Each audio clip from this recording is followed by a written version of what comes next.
Bonjour à tous, merci d'être présents à ce webinaire organisé par Atoll Conseil Développement avec nos partenaires Blueway et Digdash. Nous sommes ravis de pouvoir échanger avec vous aujourd'hui et vous présenter un beau sujet qui est celui de la souveraineté numérique au service de la data. Alors, quelques petites modalités pratiques avant qu'on se présente, Antoine et Maxime. Vous allez avoir dans le module en bas un module de questions que nous vous invitons à poser au fur et à mesure du webinar. Et nous prendrons un temps d'échange à la fin du webinar d'une dizaine, d'une quinzaine de minutes pour répondre à vos questions, en fait, avec Antoine et Maxime. Voilà, ça c'est le premier point. Si jamais vous avez un souci technique, vous pouvez aussi passer par ce module de questions et vous pouvez mettre normalement votre écran en plein écran, le bouton est en bas, ce qui vous permettra très facilement de voir notamment les démonstrations qu'on va pouvoir vous faire. Alors, comment va se dérouler ce webinaire? On va très rapidement se présenter, donc Atoll Conseil Développement, bien sûr, Blueway et Digdash, pour que les personnes participantes qui ne nous connaissent pas puissent mieux nous découvrir. Et ensuite, je vous présenterai en une dizaine de minutes en quoi les solutions Blueway et Digdash peuvent être intéressantes dans le cadre de vos projets de gouvernance de données et de valorisation de données. Et après, je me ferai un plaisir de laisser la main à Antoine Buat de Digdash pour une présentation d'une vingtaine de minutes sur l'outil Digdash. Et ensuite, nous aurons également la même durée, une vingtaine de minutes avec Maxime, qui vous présentera Blueway dans son ensemble et sur aussi des quelques points particuliers qui sont en lien avec le webinaire du jour. Alors, une petite présentation, je vais laisser peut-être Antoine te présenter rapidement et ensuite Maxime, après nous présenter la Ouais. société. Donc moi, je m'appelle Antoine Buat, je suis effectivement le fondateur et dirigeant de Digdash. Voilà, ça fait. J'en dirai un petit peu plus sur Digdash dans un instant. Donc, je passe la main. Merci Antoine. Maxime? Oui, donc Maxime Joly, consultant en vente chez Blueway. Ça fait bientôt 5 ans que je suis chez Blueway, dont 3 ans sur la partie projet, notamment sur le data catalogue et presque 2 ans bientôt en avant-vente. Merci Maxime. Et moi-même Sylvain Declois, donc moi je suis responsable de l'activité data chez Atoll Conseil et Développement que je vais présenter tout de suite. Donc rapidement, hein, en 2-3 minutes, donc Atoll Conseil et Développement, nous sommes une société qui va fêter ses 25 ans cette année, là au mois de fin juin. Et nous avons des expertises assez complémentaires que je vais présenter juste après avec une croissance continue qui varie entre 20 et 30%, ça dépend des années. Nous sommes 270 collaborateurs et bien sûr, nous sommes partenaires intégrateurs des sociétés Digdash et Blueway, entre autres, sachant que nous avons d'autres gros partenariats, notamment Alfresco Island et d'autres éditeurs. Alors, nos expertises chez Atoll, elles se concentrent sur 3 grands domaines. Donc la dématérialisation qui est un pôle historique chez nous, donc tout ce qui va être gestion documentaire, numérisation, capture. Nous avons également le pôle de développement spécifique, Business App, qui va nous permettre de mettre en œuvre des solutions clés en main, donc sur la base de développement spécifique. Et moi, j'ai en charge l'équipe Data Intelligence qui va mettre en œuvre des projets data. Et tout ça, nous allons le faire avec des équipes transverses qui nous aident le plus souvent sur des spécificités projets, notamment tout ce qui est UX, UI. Donc ça, on va pouvoir l'activer sur ces 3 segments en fonction des besoins. Notamment, nous faisons régulièrement participer notre équipe UX sur des projets Digdash pour faire en sorte d'avoir des portails de data les plus pertinents possibles. Nous sommes en mesure d'assurer l'hébergement de vos solutions dans un cadre souverain. Bien sûr, ça, nous allons en reparler tout à l'heure, et tout ça avec une méthodologie basée sur le DevOps. Et bien sûr, nous sommes désormais en capacité de vous accompagner sur vos projets d'intelligence artificielle. Alors, en termes de data, nous sommes en mesure d'intervenir sur une grande couverture de besoins. Donc, sachez que chez Atoll, ça représente environ 40 personnes qui sont en capacité de travailler sur ces thématiques. Alors, bien sûr, tout ce qui est valorisation de données, avec la constitution d'entrepôts de données, que ce soit des data warehouses ou data lake, mais aussi, avec Blueway, bien entendu, de la gestion de référentiels de données et du catalogage de données. Nous allons faire en sorte que tous ces systèmes-là puissent se connecter à vos applications, à vos ARP, et on va le voir tout à l'heure dans les échanges et dans les présentations, soit avec la plateforme Blueway qui va vraiment s'intégrer dans votre écosystème SI, avec une gestion d'API, de middleware, éventuellement un bus de données, ESB. Et côté data, nous, on va plutôt travailler avec des processus de type ETL, ELT ou développement spécifique pour alimenter nos entrepôts de données. Et bien sûr, nous sommes en mesure de mettre en œuvre des portails, des projets de data vis, de business intelligence et ou de data science, en allant même jusqu'à l'IA prédictive, voire générative. Voilà, donc on sait couvrir un grand scope de besoins avec nos compétences et nos équipes et bien sûr les outils et les partenaires avec qui nous travaillons. Avant de passer la main à Antoine, juste quelques références. Donc Blueway, nous l'avons implémenté dans certains ministères, je pense au ministère de la Culture ou d'autres entités. Et c'est la même chose avec DigDash. Nous avons déployé des beaux projets data, notamment au ministère de la Pêche ou au ministère de la Santé. Je vous renvoie à un webinaire que nous avons donné il y a quelques temps sur ce sujet. Oui, pardon, c'est Blueway. Donc Maxime, je te laisse la main. Oui, merci. Donc oui, j'ai rapidement passé sur présenter la société. Donc on a été fondé en 2003. Aujourd'hui, on a un peu plus de 260 clients répartis de manière assez équivalente sur le secteur privé, secteur public. On a quand même une présence qui est légèrement plus forte sur le secteur public.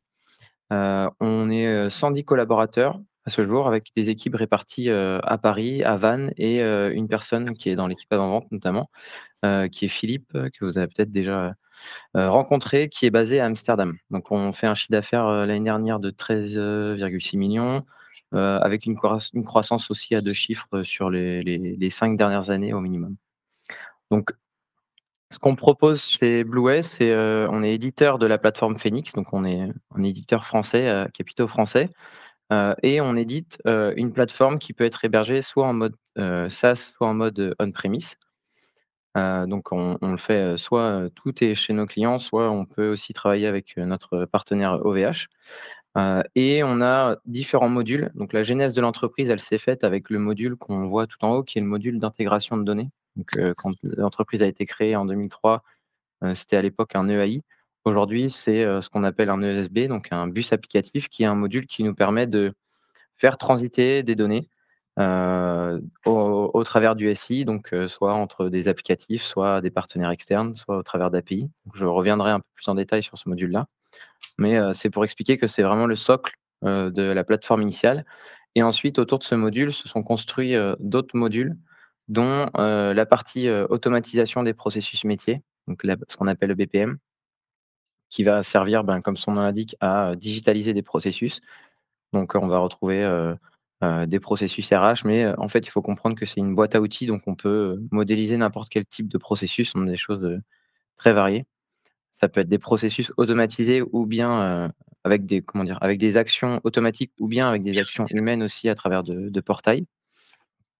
On va retrouver un module de MDM, de référentiel de données.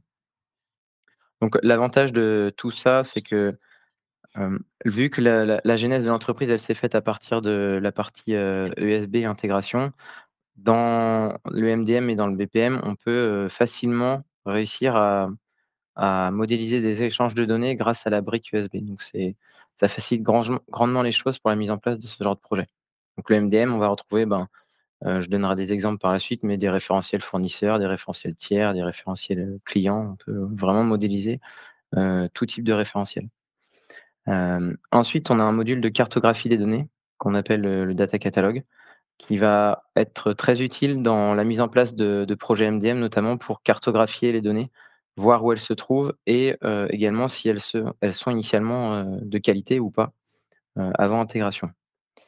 Et enfin le dernier module qui est, l'APIM, qui est un module d'exposition des données au travers d'API, où on va pouvoir exposer des bouquets d'API, soit en interne, soit à des partenaires externes, et sur ce module, on a même des fonctionnalités de monétisation des API pour pouvoir, éventuellement, retrouver une facturation derrière quand c'est, à des partenaires externes.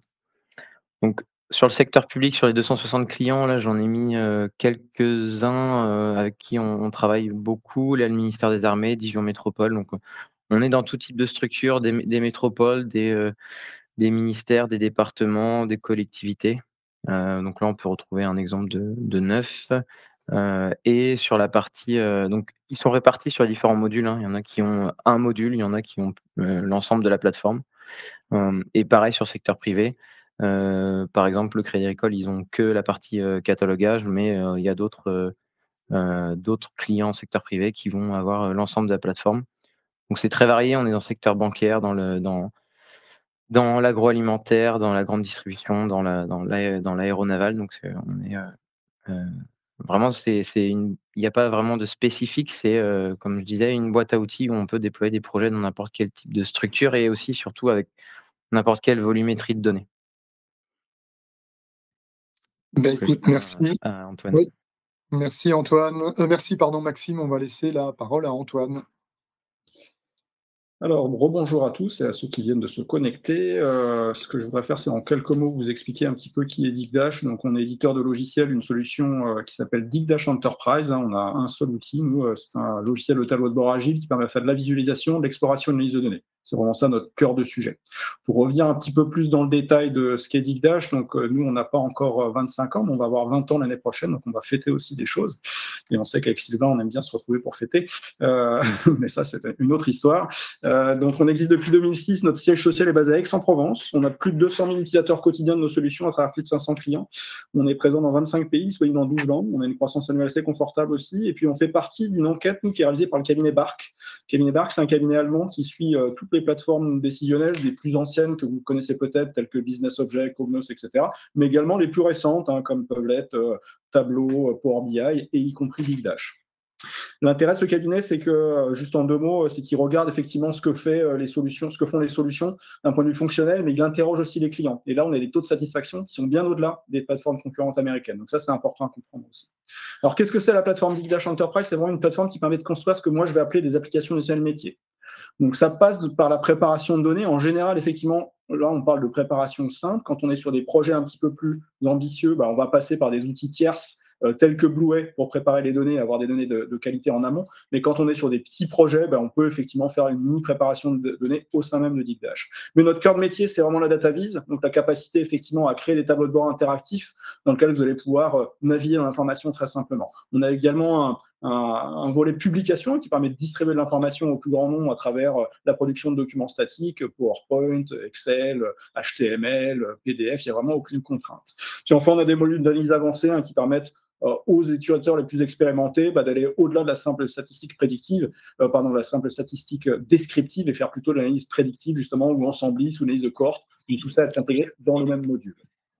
L'outil s'adresse plutôt à des utilisateurs, on va dire, relativement peu avancés, que nous on appelle utilisateurs métiers, c'est pas péjoratif, mais ça veut dire qu'effectivement tout dans DigDash est conçu pour que l'utilisateur puisse prendre la main facilement. On a des modules d'IA qui sont complètement intégrés dans la solution et qui permettent de très facilement prendre la main sur un certain nombre de tâches relativement complexes, comme par exemple, je me posais une question en langage naturel, ça existe. Alors avec l'avènement de ChatGPT, tout le monde comprend ça, mais nous, ça fait plus de 10 ans qu'on a ce système-là. D'ailleurs, ce système ne passe pas par un LLM, donc n'est pas aussi gourmand en termes de ressources qu'une IA traditionnelle. En termes de marché, on adresse, nous, 9 marchés différents qui sont organisés ici en 3 piliers. Je vais juste parler des 3 piliers. Le pilier de gauche, c'est vraiment le pilier secteur public, dans lequel on va retrouver les grandes administrations, l'enseignement, la recherche, les collectivités.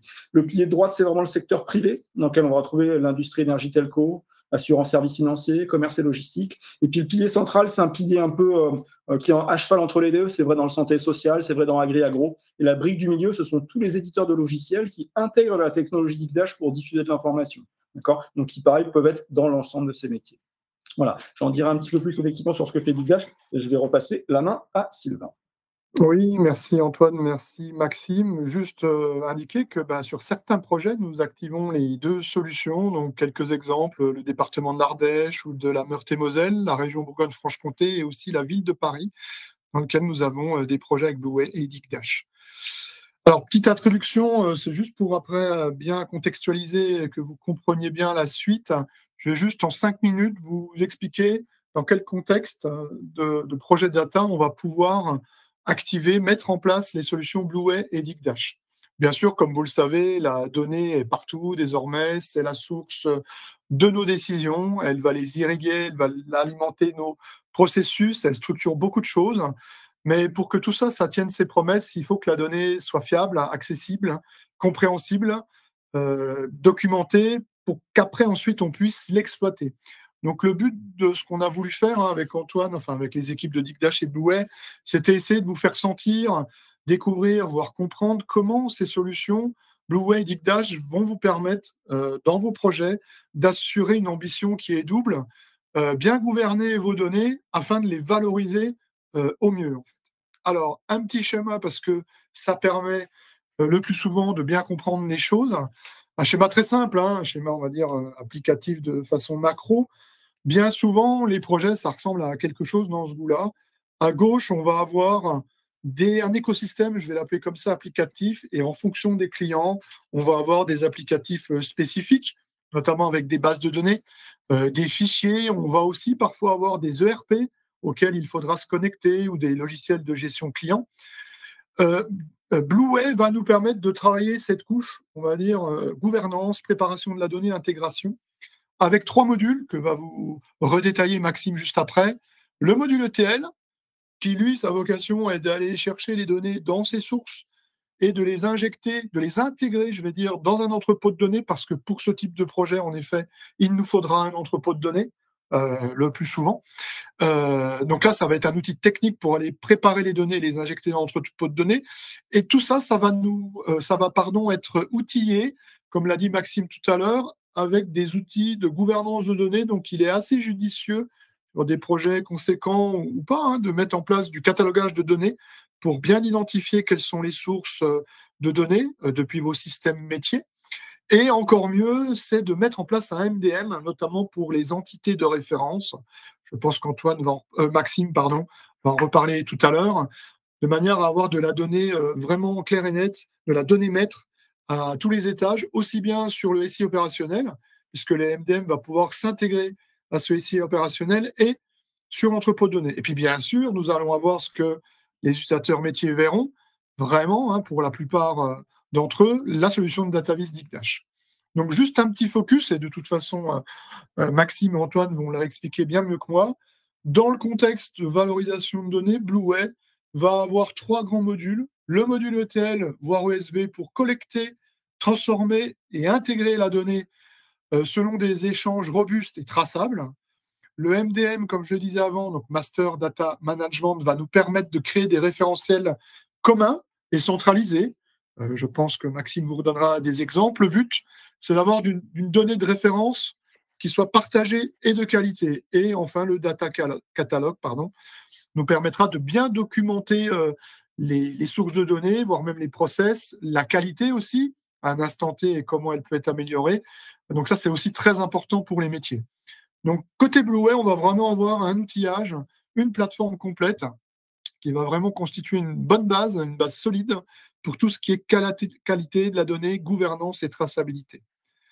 En ce qui concerne Digdash, donc là, ça va vraiment être de mettre en place, une fois que toutes ces données ont été préparées dans un conteneur spécifique, que je vais appeler entrepôt de données, c'est d'avoir toute une palette, en fait, de modules que Antoine va, je pense, vous présenter, notamment des tableaux de bord prédéfinis ou sur mesure qui vont vous permettre d'avoir une vision en fonction de vos besoins, de l'activité, alors à plusieurs niveaux, du pilotage stratégique, donc un peu top level, ou voire opérationnel. En fonction des projets, nous allons pouvoir avoir une couverture très large des tableaux de bord que l'on va servir. Et d'ailleurs, on a d'autres modules dans Digdash qui sont très intéressants, notamment le module de libre service qui permettent de donner la main aux utilisateurs métiers.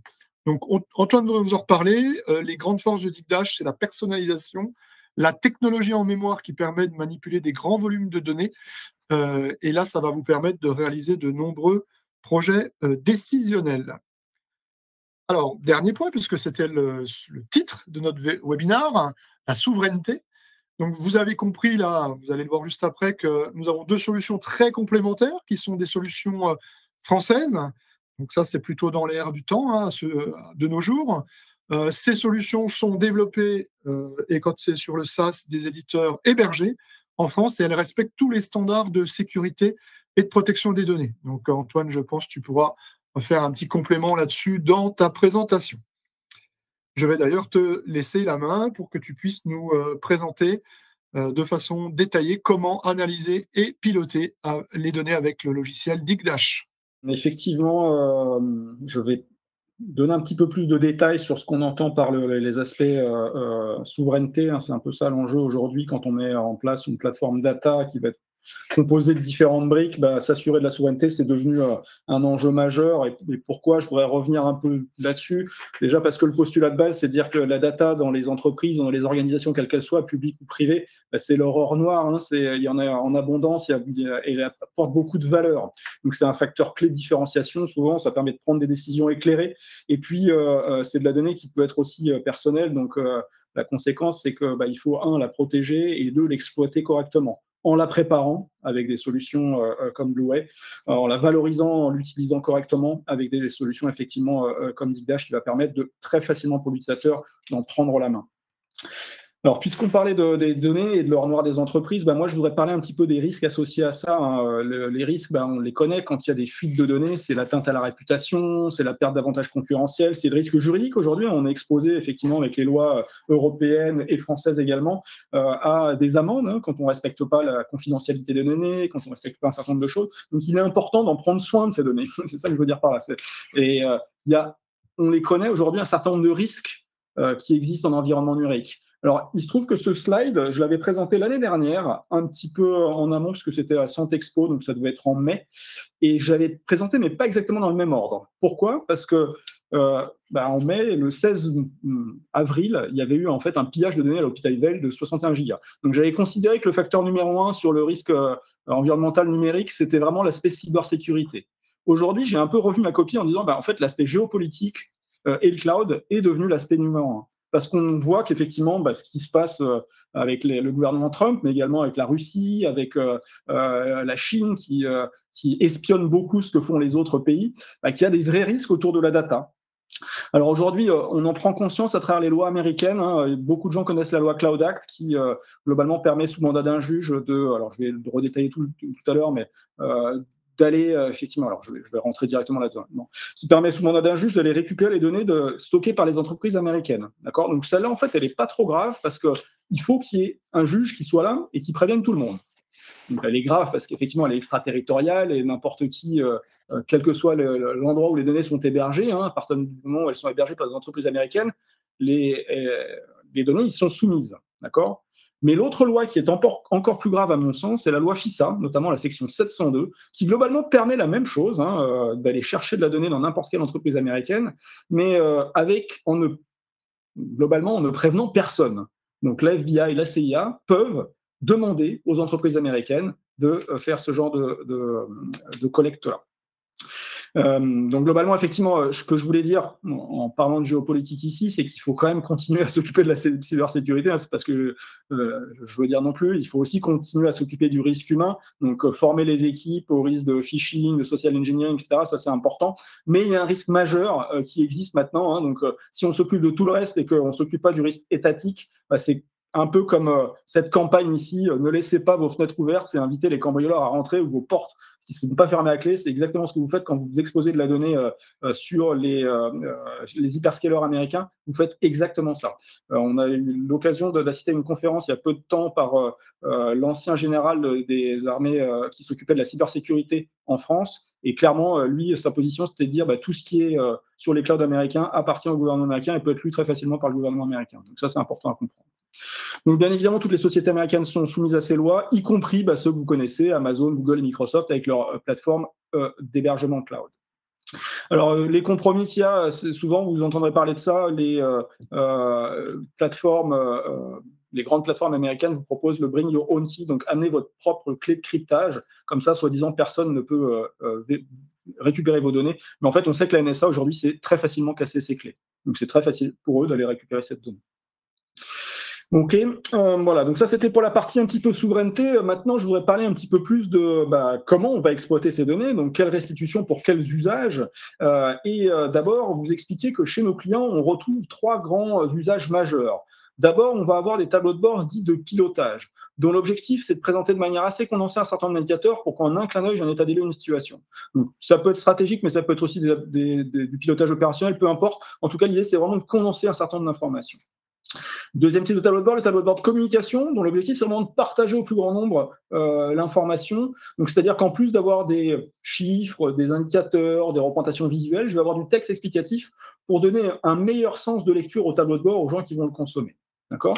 Puis troisième type de tableau de bord qu'on va avoir, le tableau de bord d'exploration. Alors lui, il a carrément vocation à être opérationnel, donc de laisser entre les mains des utilisateurs la capacité à descendre dans les données, à filtrer, explorer, analyser, mieux comprendre l'information et potentiellement la repartager derrière.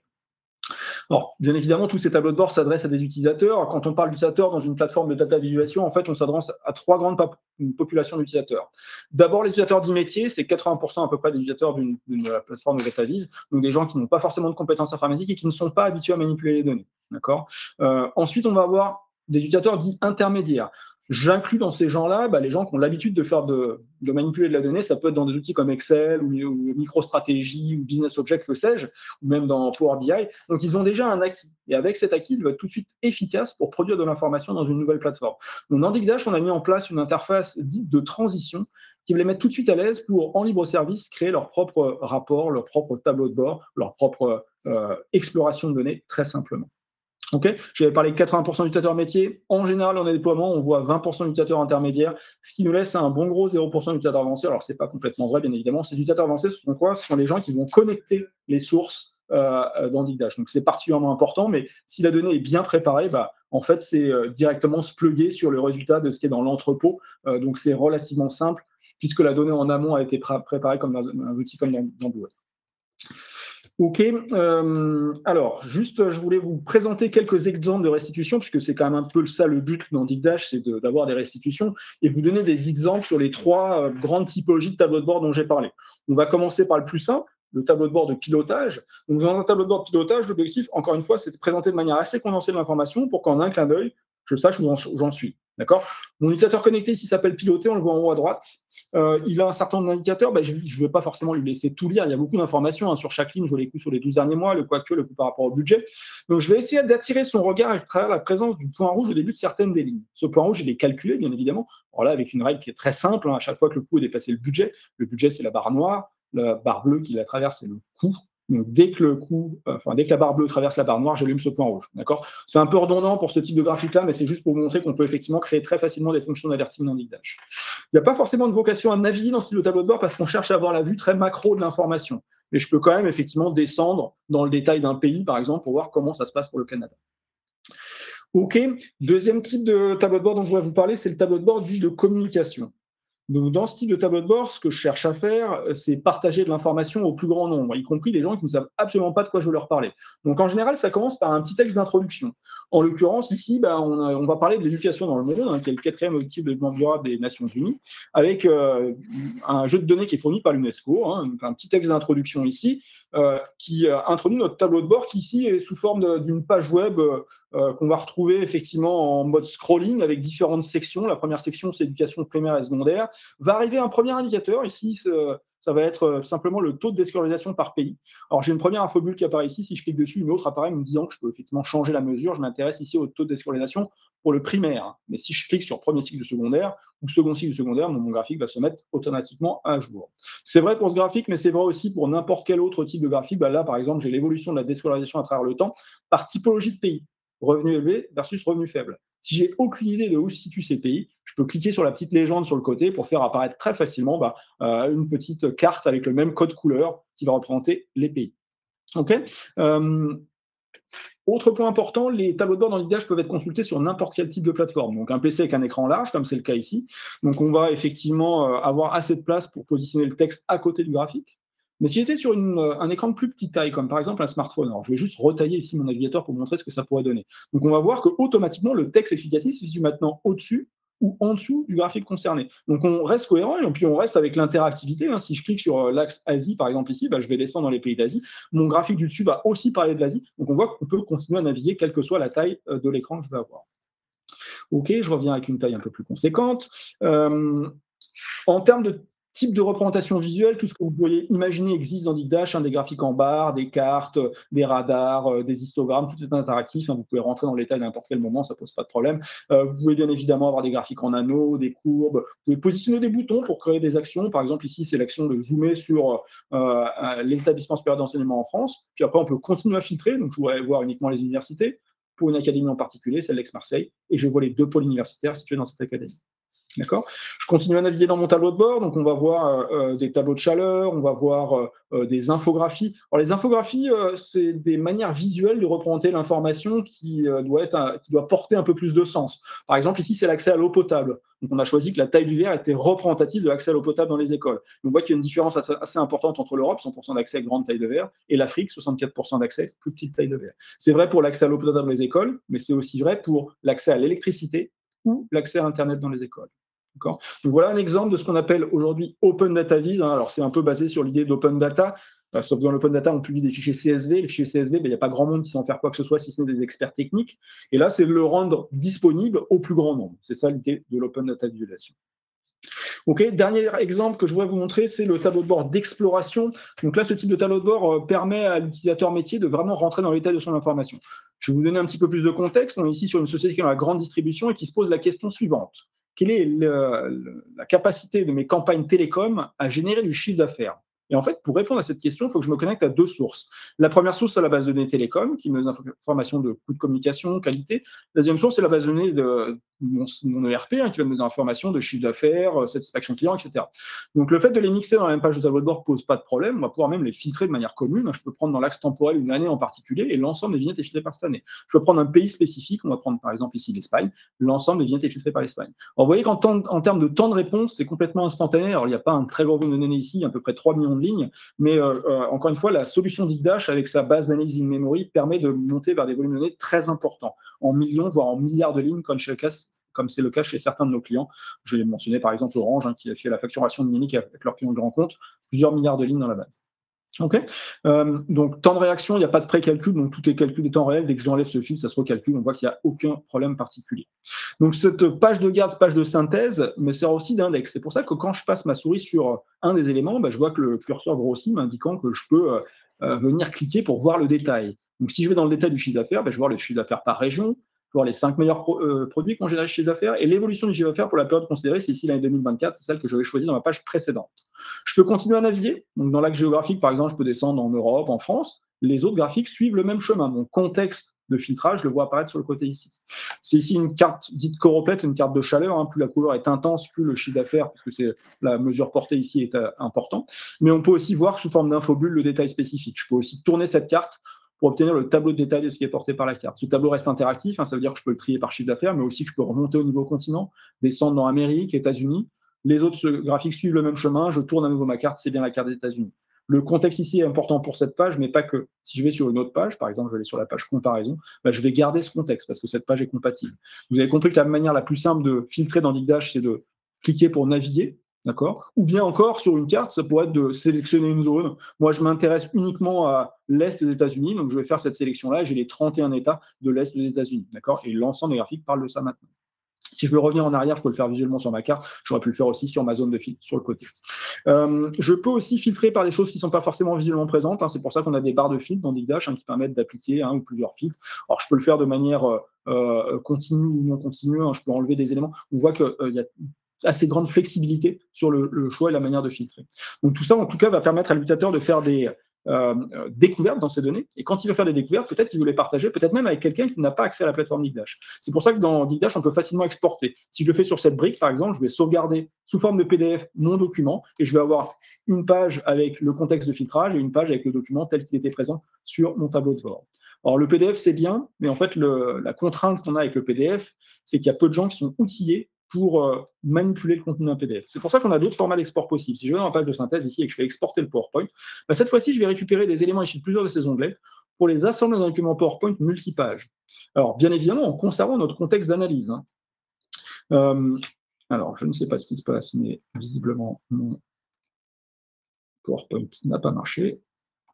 Voilà. Donc, la première page de mon PowerPoint, c'est effectivement la date du jour avec du décor PowerPoint pur et dur, mais ensuite, on va se retrouver avec notre contexte de filtrage, avec les graphiques concernés, sachant qu'ici, tout est éditable. Donc, par exemple, si je veux, à la place de mobile, mettre smartphone, je peux le faire. Si je veux, ici, dans ma carte, dire, bah, tiens, moi, je m'intéresse beaucoup au Texas, je pourrais prendre la zone du Texas, la mettre de côté, voire la mettre dans une couleur vraiment différente pour y faire un commentaire spécifique dans mon graphique. Donc, tout est vectoriel dans les exports de graphiques dans Digdash, qui permet d'avoir une grande flexibilité, y compris quand on a exporté les données. OK, voilà. Ça, c'était sur le côté export de données. Maintenant, je voudrais vous montrer, effectivement, Sylvain en a parlé, le côté self-service, donc la capacité pour un utilisateur à venir créer ses propres rapports ou propres création visuelle. Alors, on va prendre un premier exemple assez simple. J'ai déjà un tableau existant. Dans ce tableau, je peux enrichir. Donc, par exemple, je pourrais dire, bah, tiens, je vais prendre les pays et les mettre en regard des années pour voir par année, par pays, les coûts de communication.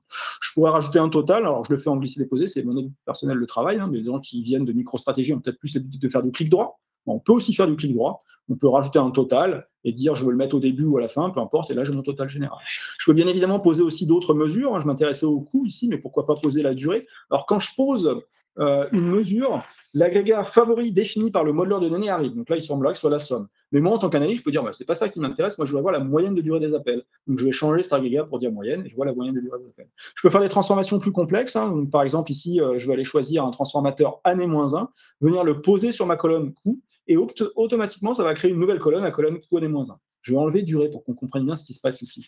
J'ai déjà les années dans mon tableau. Donc, en diagonale, c'est la même information, puisque 2023 Canada, année-1 correspond à 2022, Canada, année en cours. Mais prenons qu'une seule année de données. Je vais prendre l'année 2025. Je vais d'ailleurs enlever la date de mon tableau. J'ai bien 2025 d'un côté, année-1, 2024. Si je voulais faire un pourcentage de progression, rien de plus simple. On a des fonctions préexistantes dans Digdash qui permettent de faire ça automatiquement. Je pose ma fonction, je clique sur OK et j'ai effectivement mon pourcentage qui s'affiche. Je pourrais créer moi-même une formule. Je ne vais pas le faire ici parce que je vais vous montrer un peu d'autres détails, mais je peux faire tout un ensemble de choses, y compris après venir le sauvegarder. Quand je le sauvegarde, bah, effectivement, l'idée, c'est de potentiellement le rendre public, de le partager à d'autres utilisateurs. Encore une fois, je ne vais pas le faire, mais vous pouvez faire tout ça très facilement dans Digdash. Donc ça, c'est un premier mode de construction qui s'adresse quand même à des utilisateurs qui sont assez à l'aise avec les données parce qu'on voit sur le côté qu'il faut faire du drag and drop, il faut faire un certain nombre de choses.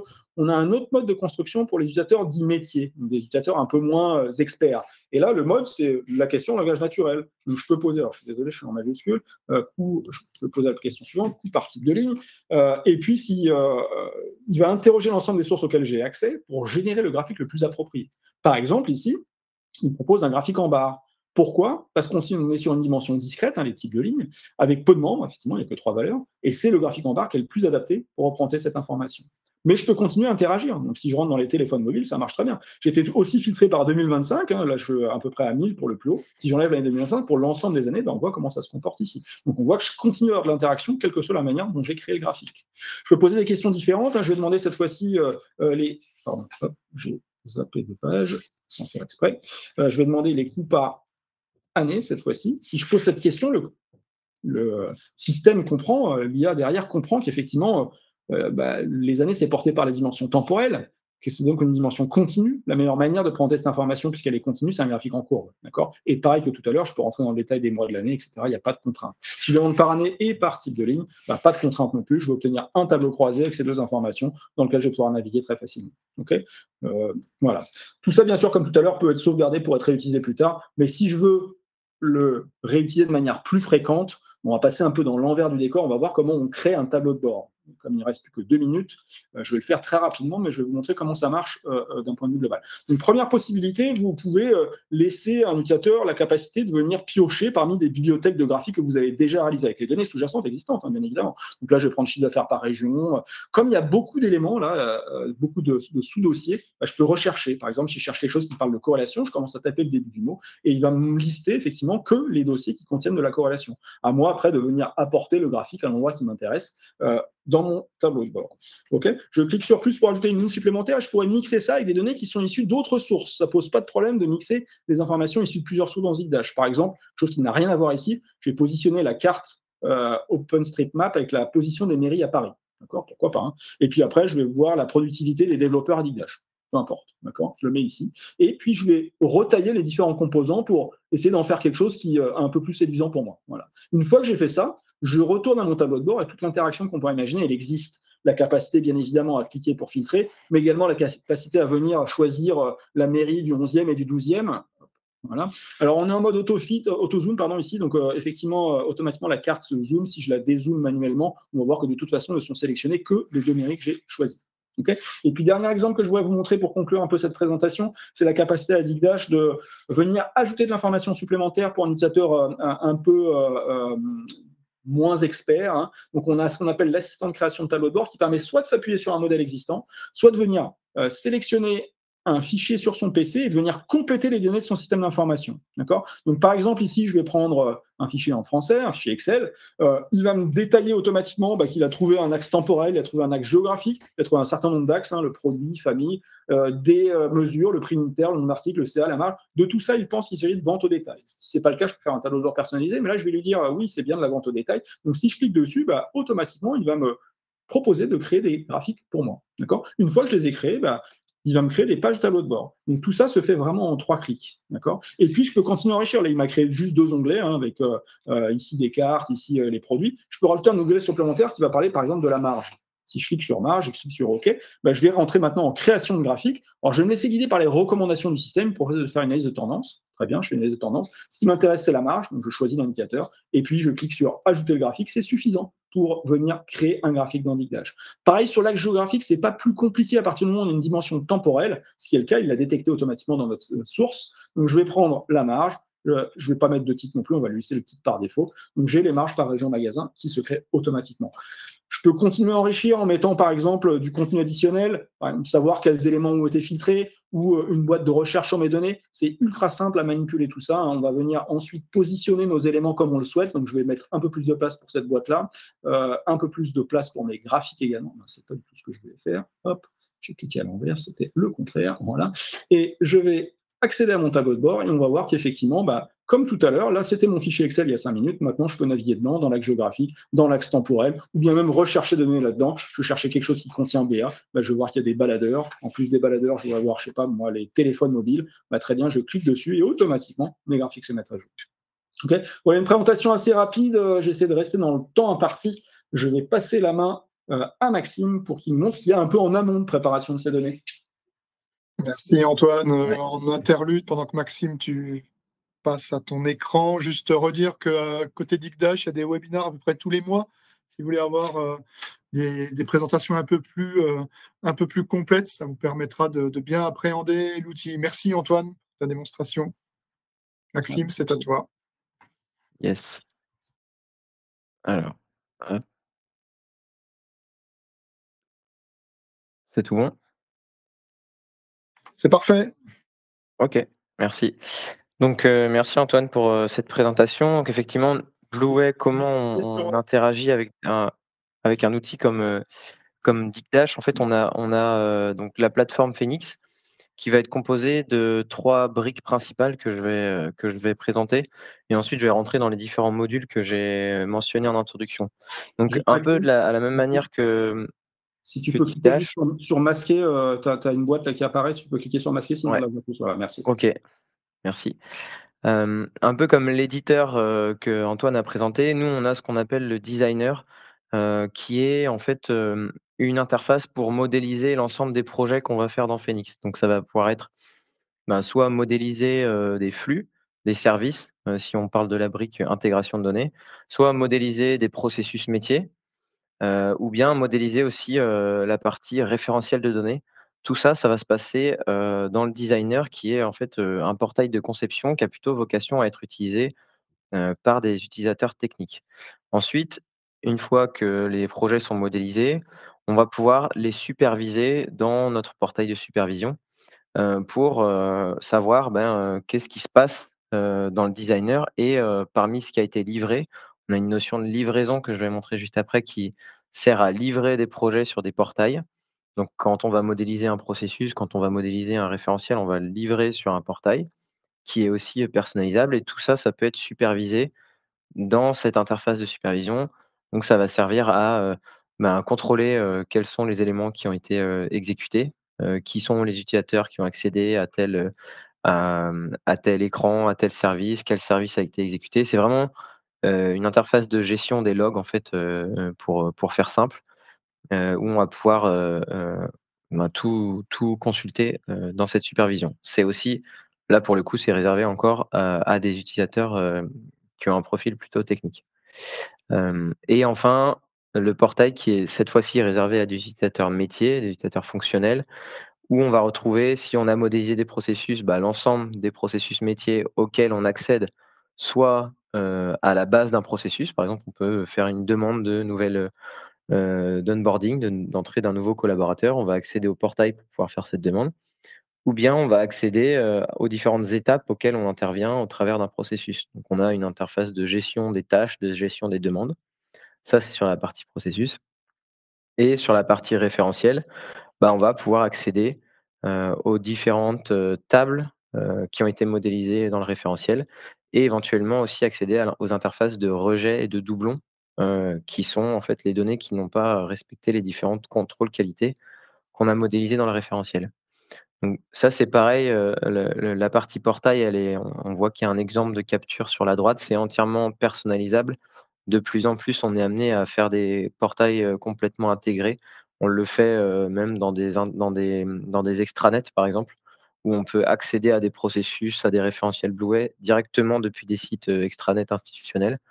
Donc il y a pas, c'est une expérience sans couture pour l'utilisateur. Il y a pas besoin de se connecter à un autre portail. Si je prends un exemple dans le secteur public, on le fait aussi, la plus grosse référence qu'on ait sur cette partie-là, ça va être, à Bordeaux Métropole où on va faire le portail Mes démarches, où là, c'est un portail qui est 100 réalisé par Blueway avec, l'interface graphique de Bordeaux Métropole.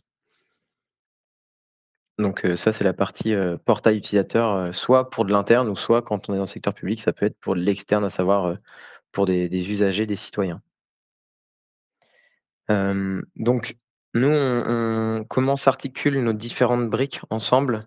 Donc aujourd'hui, on va parler principalement de la partie, catalogage et de la partie, bus applicatif et de la partie MDM. Donc en amont de tout ça, on positionne la partie catalogage parce que c'est ce qui aide à connaître ces données.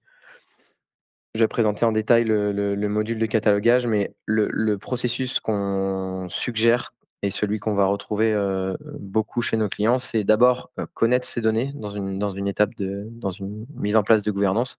Il faut connaître son patrimoine de données. Ça, nous, on le facilite avec la partie catalogue. Je vais expliquer comment.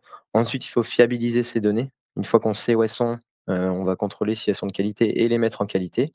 Ça, on va le faire avec le MDM, la partie référentielle et ensuite les exposer soit à de l'interne entre les différents applicatifs, soit, dans des outils de reporting comme vient de présenter Antoine, comme Digdash, soit, à des partenaires externes au travers de bouquets d'API. Donc ça, c'est, la partie finale, on va dire, d'exposition des données. Donc, dans un premier temps, connaître ces données. Ça, avec la partie data catalog, comment ça fonctionne? En fait, on a un mécanisme de sonde qui vient se connecter à des sources de données. Donc ça peut être, n'importe quelle typologie de données.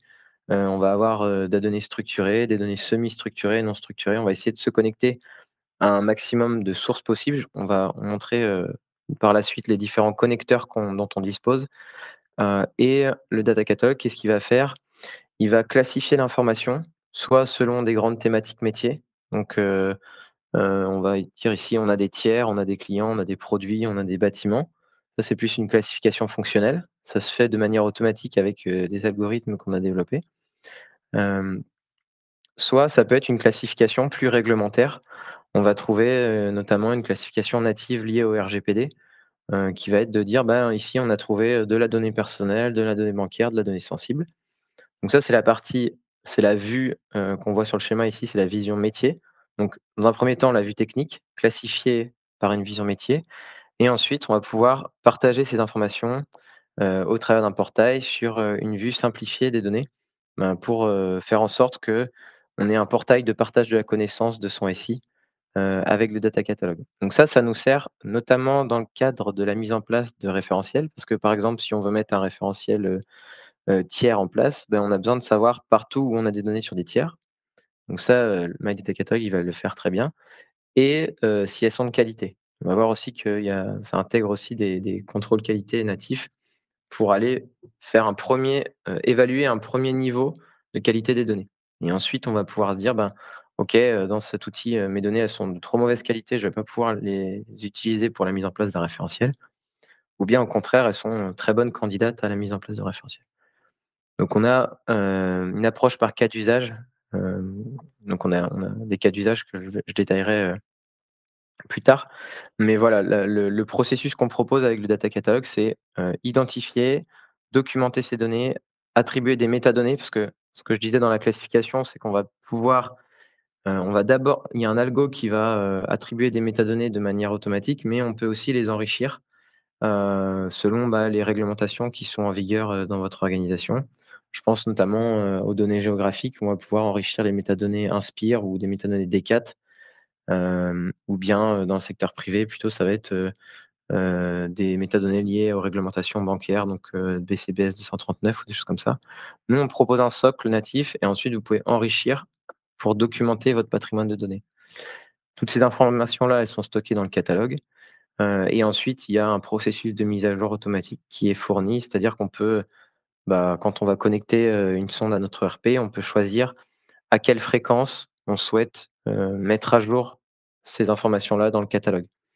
Donc ça, c'est, on décide, on a une fonctionnalité d'automatisation des sondes pour faire en sorte que, cette, documentation soit vivante et que ça reste pas, prendre la poussière. Donc ça, c'est pour la partie, cartographie. Ensuite pour la partie référentielle, donc une fois qu'on a fait, sa cartographie, la cartographie, c'est quelque chose qui peut arriver à n'importe quelle étape de la maturité, hein. Qu'on soit, très mature ou bien, qu'on ait aucune connaissance de ces données, on peut faire de la cartographie, et l'idéal, avant la mise en place d'un référentiel, c'est d'en faire une, pour ensuite, modéliser son référentiel. Donc là, le module de MDM, on va proposer 2 approches principales, on en a plus, mais, les 2 plus abordables, on va dire techniquement, c'est celles-ci, qui sont les plus simples à comprendre. Un référentiel centralisé, où on va modéliser en fait, ça va être la modélisation d'une base de données, donc par exemple une base de données tiers, on va la modéliser dans, le designer, Blueway. On va définir quels sont les différents champs qui sont attendus dans ce référentiel. Et ce référentiel va être connecté aux différentes applications métiers avec des services d'intégration, pour alimenter cette base de données. Donc on va dire, l'adresse des tiers, je sais qu'elle est de meilleure qualité dans mon ERP, donc je vais la récupérer ici. Par contre, dans mon outil de comptabilité, l'adresse le contact des tiers, il est mieux, donc on peut modéliser tout ça dans le référentiel. Ça, c'est si c'est centralisé, c'est-à-dire que c'est une base de données qui est externe aux applications métiers. Mais on sait aussi faire ce qu'on appelle un référentiel distribué, où les applications métiers vont rester maîtres, et le référentiel va consolider et diffuser les informations. Donc toute la partie, rémédiation, contrôle qualité, elle va se faire dans les applications métiers. Ça va pas être dans une base externe. Par contre, le référentiel, il va être là pour, restituer, on va dire, les informations et les diffuser, aux différents applicatifs qui peuvent reconsommer ces informations. Donc ça, c'est pareil, on sait se connecter à tout type d'application. Je ferai un détail un peu plus sur, la partie connecteur par la suite. Donc là, juste pour répliquer les règles de gestion et de dédoublonnage que je vais montrer dans un autre schéma. Donc le référentiel, il sert à ça, à se connecter à des applis, centraliser des informations, les mettre en qualité et les exposer.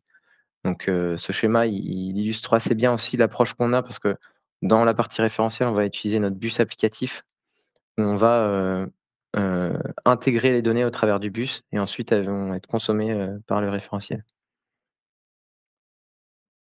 Hop. Donc pour expliquer rapidement comment fonctionne, ce référentiel, on va trouver, donc à gauche ici, vos applications métiers ou des web services. Ici, ce qu'on appelle un sas d'entrée, où on a modélisé l'ensemble des contrôles qualité qui sont attendus. Donc, un tiers, il doit avoir un format d'adresse mail, qui doit respecter ça, il doit être existant dans la base, Sirène, il doit avoir une adresse, il doit avoir un point de contact et cetera. On va modéliser, toutes les règles de gestion, les règles de qualité, et ensuite, une fois que les données sont injectées dans ce sas d'entrée, si elles sont conformes, donc si elles respectent toutes les règles de qualité, elles vont passer dans ce qu'on appelle la golden zone, qui est en fait la zone de vérité. On sait qu'une fois qu'une donnée est rentrée dans cette zone, elle est, 100 parfaite. Par contre, si elle ne respecte pas, les contrôles qualité qu'on a définis, ça va rentrer dans 2 zones, soit une zone d'erreur parce que, par exemple, le numéro de sirène il n'existe pas, soit, une base de doublons, donc on va devoir faire du dédoublonnage. Ce dédoublonnage, c'est pareil, il est, paramétrable. On peut mettre des seuils pour définir à partir de quel moment on considère que c'est un doublon. Si, par exemple, atoll CD, ça doit s'écrire, atoll espace CD, ou bien si c'est, atoll conseil et développement, on va faire une règle pour pouvoir, identifier ces doublons. Et une fois que ces doublons seront traités, que ces erreurs seront traitées, ils vont rentrer dans la zone de vérité. Donc, vraiment cette zone de vérité, c'est, on sait que, tout ce qui est dans cette zone-là, il y a aucune erreur de qualité. C'est vraiment, très restrictif pour qu'une donnée puisse, rentrer dans cette zone.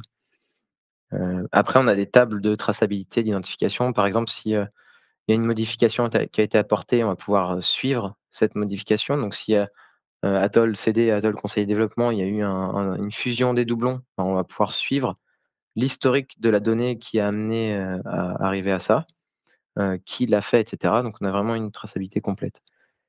Et une fois donc on a notre référentiel, donc là je prends l'exemple de tiers, hein, mais encore une fois, on sait modéliser, n'importe quel type de référentiel. Hem, Cette donnée, elle va ensuite pouvoir être exposée, dans des applications externes, ou bien, dans un portail dédié, ou bien même, au travers de web services qui peuvent être consommés, par des prestataires externes. Donc ça, c'est pour la partie MDM, et donc toutes les flèches qu'on voit ici, qui sont en fait des transitions, une manière de faire transiter les données, bah, tout ça en fait, on s'appuie sur le socle natif de notre plateforme qui est la brique, bus applicatif, qui consiste à faire transiter des données. Donc nous, on a une approche, ensembliste qui est plutôt, le bus applicatif, on ne fait pas du point à point. On va avoir une approche où on va faire transiter des données dans un bus, et ensuite chaque application métier, chaque consommateur de la donnée pourra se brancher au bus pour récupérer des informations. Donc on n'est pas sur, le schéma assez connu du plat de spaghettis où, s'il y a une migration d'application, je dois modifier, 40 services.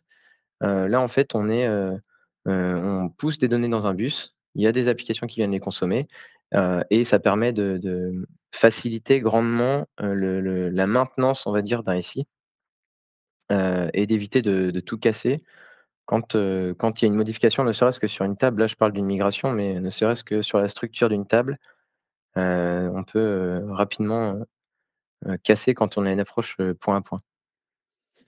Donc ça, ici, on a un exemple de mapper. En fait, on va dire, bah, voilà, la donnée de tel champ, elle va transiter, elle va être poussée dans tel champ. On peut faire des opérations, dire que ça doit être une concaténation de telles informations. Donc ça, c'est des fonctions assez classiques. On intègre 50 instructions. Les instructions, ça va être, du read, du load, mise à jour, et cetera. Et des fonctions, ça va être des fonctions, bah, ce que je disais, concaténation, multiplication, transformation. On peut vraiment, modéliser un certain nombre de services.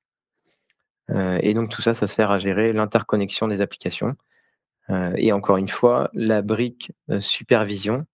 Donc là, sur la partie USB, on n'a pas de portail métier parce que c'est vraiment un composant, on va dire, d'infrastructure, de faire transiter des données. Par contre, on va bien avoir le portail de supervision, bah, pour pouvoir, voir ce qui se passe dans tous nos services d'intégration, dans toutes les données qui transitent dans notre SI. Donc voilà pour ça. Donc ça, c'est l'approche, le schéma, de bus applicatif où, bah, voilà, j'ai les données de mon CRM, de mon RH, de ma paye qui vont, transiter dans un bus, heu et les autres vont pouvoir se connecter à ce bus-là pour pouvoir les consommer ces informations. Donc nous, on va gérer la partie connexion, modélisation des flux, et monitoring aussi de tous les flux qui transitent. Et enfin sur la partie connecteur, donc que ce soit sur le MDM, sur le flux, sur le catalogue, on sait se connecter à une multitude, d'outils. Donc on va retrouver des choses assez classiques comme du Oracle, du Postgre, du Power BI, du, Digdash aussi. Parce qu'on va pouvoir cataloguer par exemple l'ensemble des tableaux de bord, voir les différents flux d'alimentation de ces tableaux de bord sur la partie BI. Hem, donc ça c'est pour le nombre de connecteurs, et ensuite, on va avoir des connecteurs sur de l'API, par exemple sur des outils comme Salesforce, sur du Galios, sur des parapheurs. Et dans le secteur public, on est aussi pas mal sur la donnée géographique, donc avec des connecteurs ArcGIS, PostGIS. On a d'autres business géographiques, enfin on a une multitude de connecteurs qui nous permettent soit de faire du catalogage, soit de faire du flux, faire transiter des données d'une application, soit, pour la partie référentielle, de récupérer ces données d'application ou bien d'injecter des données dans ces applications. Donc voilà pour cette partie, connecteur. Donc là, j'ai fait le tour du sujet. Je te laisse, reprendre la main, Oui, Sylvain. merci beaucoup, Maxime. Donc du coup, je vous propose, là, on est dans le timing, on va répondre à quelques questions. N'hésitez pas à les poser en live.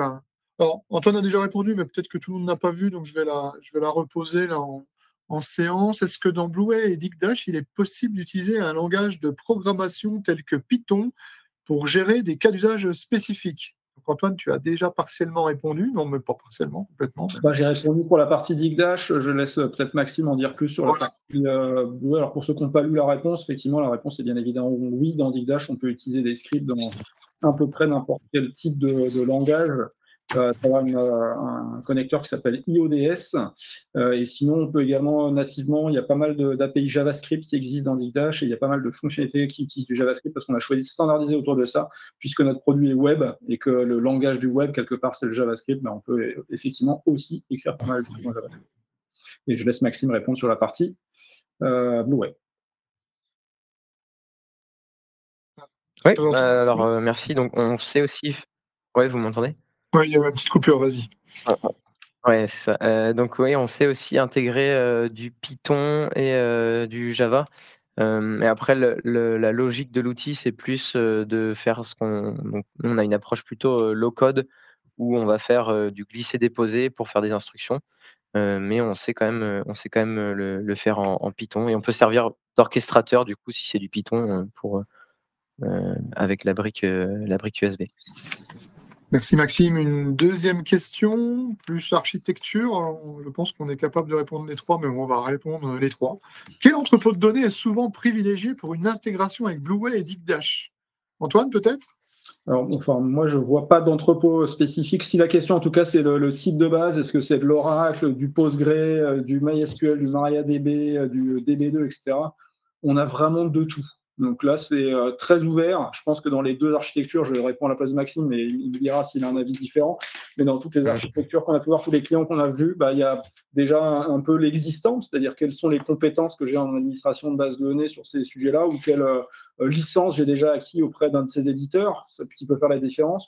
Mais nous, je pense qu'on est assez agnostique, c'est-à-dire indépendant du choix de l'entrepôt sélectionné. C'est la même réponse de mon côté, c'est ce que je montrais avec les connecteurs tout à l'heure. On sait vraiment s'interfacer avec n'importe quel type de base de données, d'entrepôt de données, d'outils, donc on n'a pas de préférence particulière. Après, ce qu'on constate, nous, dans le secteur public, c'est qu'effectivement, le choix de solutions open source est un peu prévalent parce qu'effectivement, on s'engage dans une direction qui est peut-être un peu plus facile à prédire. On ne sait pas si Oracle va aller dans le cloud à un moment, comme le font la plupart des éditeurs américains. Donc, il y a un peu des doutes de ce côté-là. Mais peut-être, Sylvain, c'est toi qui es le mieux placé finalement pour répondre à cette question. Oui, merci de me donner la balle. Oui, en fait, en pratique, en tant qu'intégrateur, on est très souvent sur le triptyque, je vais être franc. Alors, dans le public, beaucoup PostgreSQL maintenant. Ouais, Ça s'est vraiment démocratisé et je dirais c'est une bonne chose. On a encore Mmh. pas mal d'Oracle, pour être honnête, dans le privé. Et puis, on a un petit peu de SQL Server qui se balade par-ci, par-là. Mais voilà, c'est pour être honnête les trois grands systèmes de base de données qu'on va retrouver dans les projets, qui sont aussi liés aux applicatifs éditeurs parfois. Oui, c'est vrai que Oui, vas-y Maxime, si tu veux non, compléter. je suis d'accord. Dans le secteur public, nous, on a plein de clients qui abandonnent complètement Oracle, pour aller vers du Postgre, quoi. Voilà. Et une question concernant les contraintes ou les prérequis, donc plutôt les contraintes sur les volumes et les performances. Alors, du coup, on est sur des outils un peu différents. Je vais vous laisser répondre chacun de votre côté. Peut-être Maxime pour commencer. Ouais, je vais couper là. Des contraintes, d'intégration, si on est sur du SaaS, sur du on-premise, on a, comment dire? On a un certain nombre de prérequis pour déployer la plateforme, donc c'est des contraintes assez classiques. On va avoir, quand on déploie, c'est vrai que je ne l'ai pas expliqué, mais on déploie 3 environnements la plupart du temps. Un environnement de production, un environnement de développement et un environnement de validation. Donc, les contraintes techniques, c'est d'avoir 3 machines à disposition pour pouvoir déployer ces 3 environnements.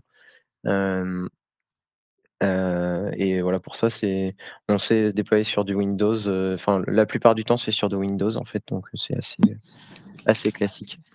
Antoine, tu as donné des éléments de réponse tout à l'heure, mais je te laisse compléter. Ouais, je peux effectivement en ajouter un petit peu plus. Il faut savoir déjà en termes de sizing de la machine dont on a besoin, il y a 2 paramètres qui sont importants. Le premier, c'est le volume de données qu'on va gérer. Parce qu'effectivement, le nombre de CPU et la RAM associée va être très lié à ce volume de données. Et puis après, c'est le nombre d'utilisateurs simultanés. Donc effectivement, nous, on est une plateforme qui va potentiellement accueillir des dizaines de milliers d'utilisateurs en concurrence. Donc il faut que le CPU soit à la hauteur pour répondre des temps de réponse qui sont les plus instantanés possibles. Donc ça, c'est les 2 gros paramètres, on va dire, pour sizer la plateforme. Après, comme Maxime, on recommande, c'est pas une obligation, mais on recommande de mettre en place les 3 environnements de manière assez classique, dev, prod et recettes. Il y en a qui en ont plus, il y en a qui en ont moins, mais à minima, avoir une dev et une prod, je pense que c'est une bonne pratique dans nos métiers. Ouais, sur la volumétrie, c'est vrai que tu as mentionné tout à l'heure, Antoine, la partie in-memory.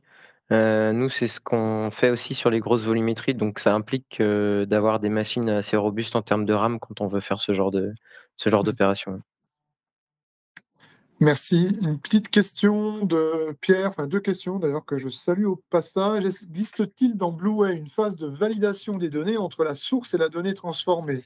Et en complément, pas en compliment, est-ce qu'il y a une phase d'archivage et de suppression de ces données? Ça, c'est pour toi, Maxime. Oui, c'est vrai que je l'ai pas mentionné la partie, donc en fait, il y a quand on va intégrer de la donnée dans du référentiel, par exemple, j'imagine que c'est ça dont monsieur Cadnet, veut parler. Oui. Hem, Soit il y a des contrôles automatiques qui font en sorte que la donnée, elle rentre dans la zone de vérité, soit effectivement, il peut y avoir un arbitrage humain, dans des tables de rejet ou dans des tables de doublons. Et donc là, il y a une personne, on peut avoir une gestion des droits si, c'est des données qui sont relatives à tel service ou à telle équipe, qui va venir contrôler ces données et soit elle va les modifier côté référentiel et ensuite ça va être diffusé dans les applications métiers, soit en fait, on a une interface où la personne est alertée des anomalies de qualité qui ont été identifiées et la rémédiation, la correction, elle va se faire dans son application métier et ensuite on va rejouer le service d'intégration, et on va voir que les données sont bien rentrées, dans le référentiel et du coup, on a effectivement, toute la partie archivage où on sait, dire, que telle donnée a été corrigée, a été supprimée et cetera. On a bien, toute cette partie traçabilité. Merci, Maxime. Une petite question pour Antoine, là, qui est en lien avec l'outil de fabrique PDF que tu as montré tout à l'heure. Est-ce que c'est compliqué à produire là, ces rapports PDF ou PowerPoint là, ou est-ce qu'il faut les refaire ou comment ça se passe? Ouais, très bonne question. Alors déjà, non, ça s'appuie sur les graphiques existants de Digdash et on peut construire des modèles. Il y a plusieurs manières de construire des modèles dans Digdash. Alors pour le PowerPoint, par exemple, on peut s'appuyer sur un PowerPoint existant dans lequel on va faire un copier-coller dans des zones de PowerPoint et ce qui vient servir de réceptacle à des objets de Digdash. Donc ça, c'est relativement simple. Je parle de PowerPoint, mais en fait, vous l'avez peut-être pas vu. Moi, je suis sur Linux. Ma plateforme, c'est Linux, donc ça s'intègre dans n'importe quelle suite bureautique. Ça peut être LibreOffice, OpenOffice, mais également, bien évidemment, Google Drive, Office 365, OnlyOffice. Donc, il n'y a vraiment aucune contrainte. On peut s'intégrer dans toutes les plateformes. Donc, ça, c'est pour la partie plutôt PowerPoint. Et pour la partie PDF, il n'y a pas d'éditeur majeur. Il y a Adobe Acrobat, bien évidemment, mais on ne le considère pas comme un éditeur majeur de PDF. Donc, là, on a dans le studio Digdash la possibilité effectivement de créer ce rapport en mode glisser-déposer, comme presque la manière de construire un tableau de bord. C'est un peu différent parce qu'il y a la notion de section, etc., qui est un peu différente. Mais oui, on peut construire effectivement graphiquement l'ensemble de ces rapports et intégrer ses propres chartes graphiques très facilement. Merci Antoine. Une question qui sera probablement la dernière s'il n'y en a pas d'autres et qui s'adresse à vous deux. Souvent, il y a besoin de se connecter à des outils d'authentification unique ou des annuaires externes. Comment ça fonctionne avec vos solutions? C'est simple à mettre en place ou il y a un petit peu de paramétrage avancé, de développement? Maxime, peut-être en premier? Ouais, nous, on utilise Keycloak, qui permet de s'interfacer avec des annuaires externes, donc soit LDAP, soit on a des choses assez exotiques parfois, comme Shibboleth, des protocoles d'authentification spécifiques. Donc on sait, l'exemple que je prenais tout à l'heure sur l'extranet, en fait, c'est transparent pour l'utilisateur à partir du moment où il est connecté sur son Active Directory, il accède au portail. Donc il n'y a pas besoin d'avoir une connexion spécifique et même sur la partie data catalogue, on a en fait une extension de navigateur qui permet que ce soit vraiment encore plus transparent. C'est-à-dire que c'est même pas un outil externe, c'est directement dans le navigateur. L'utilisateur peut accéder à des informations sur son patrimoine de données avec une connexion Active Directory. Donc là-dessus, c'est pleinement intégré. Pour la partie Dash, c'est un peu le même principe. Effectivement, on peut se connecter à un SSO quel qu'il soit. Alors, on utilise Keycloak, mais plutôt en complément. Si c'est des scénarios que nous, on ne gère pas, on les fait gérer par Keycloak, mais on a en natif la possibilité de supporter du OAuth, du SAMLv2, enfin tous les classiques du Kerberos, tous les classiques, on va dire, de l'intégration SSO, y compris ce qu'on appelle Custom Authenticator dans des cas un peu spécifiques où il y a besoin de passer un token qui va être authentifié par une autre application. Merci Antoine. Et du coup, nous aurons une dernière question et après nous mettrons fin à ce webinaire. Alors c'est plutôt pour toi Maxime, est-ce que la plateforme Phoenix peut remplacer de façon efficiente des ETL, le célèbre Talend, je pense peut-être dans un cadre de décommissionnement d'une version libre. Il y a d'autres ETL aussi, Apashop, un ETL open source. Qu'est-ce que tu en penses? Ben, complètement. En fait, on le facilite même parce qu'avec la partie data catalogue, on a un connecteur Talend où on vient cartographier l'ensemble des flux qui sont modélisés dans Talend pour pouvoir faciliter la migration dans des flux Phoenix. Donc on est complètement dans ces sujets-là en ce moment parce que Talend a vu ses licences pas mal augmenter. Donc on est complètement dans ce sujet-là de remplacement de Talend et on facilite même la migration grâce à la brique Data Catalog. Merci Maxime. Du coup, nous allons terminer ce webinaire. On va prendre le temps de vous remercier pour votre participation. La conclusion sera assez simple. Pourquoi aller chercher chez des éditeurs anglo-saxons ce que font des éditeurs français très bien, de belle façon et avec un service à la hauteur? Donc, je parle bien sûr de toute la partie Blueway, la préparation de données, la gouvernance et tout ce qui est data vise, restitution. Donc, réfléchissez-y et n'hésitez pas à nous contacter, donc soit Atoll CD ou les éditeurs en direct. Nous sommes très heureux de vous avoir accueillis parmi nous. Et pour les personnes qui n'étaient pas présentes ou qui ont dû partir avant, un replay sera disponible. Merci à vous et très belle fin de journée. Merci à vous. Merci. Merci à tous. Merci, au revoir. Bonne journée, au revoir.